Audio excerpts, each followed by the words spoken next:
Dengan hamparan perkebunan kelapa yang membentang luas dari kawasan pesisir hingga pedalaman, Banyuasin memiliki keunggulan komparatif yang jarang dimiliki daerah lain. Produksi kelapa yang melimpah bukan hanya menjadi penopang ekonomi masyarakat, tetapi juga fondasi kuat bagi pengembangan industri hilir bernilai tambah tinggi. Potensi inilah yang menarik perhatian PT Green Power Palembang untuk menanamkan investasi strategis di Banyuasin. Perusahaan tersebut membangun pabrik bahan baku bioaftur pertama di dunia yang memanfaatkan kelapa sebagai bahan baku utama.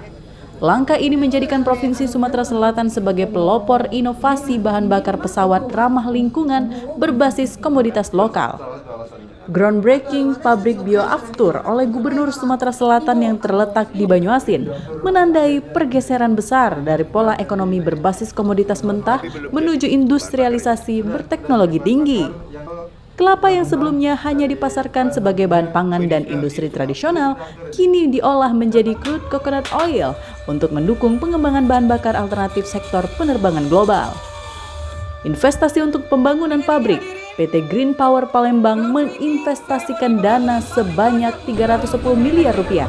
Bahkan dalam laporannya untuk aktivitas produksinya, perusahaan Jepang ini memakan biaya produksi sekitar 400 miliar per tahun dikeluarkan untuk memperoleh bahan baku. Perusahaan ini nantinya akan menyerap sekitar 500 tenaga kerja lokal sebagai pekerja di perusahaan tersebut. Kabupaten Banyuasin sekali gebrakan bersama Jepang bisa menjadi bahan baku bioaftur. Ini akan menjadi sorotan dunia. Buktinya kita baru saja groundbreaking di sini untuk bioaftur. Di depan sana sudah ada dari Thailand, dari Cina juga akan ikut. Dari Jerman, Pak. Sudah land clearing tuh. Sudah. Dari Jerman juga akan ikut dalam circle pembangunan di Banyuasin ini. Dan ini dekat sekali dengan Tanjung Carat. Investor dari Jepang untuk menanamkan modalnya di Kabupaten Banyuasin membangun pabrik bioaftur.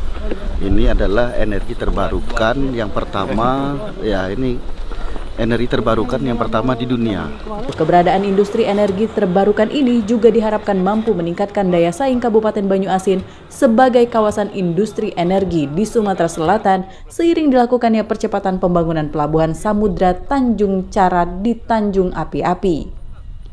Dari Palembang, Sumatera Selatan, Muhammad Riza Falevi, iNews melaporkan.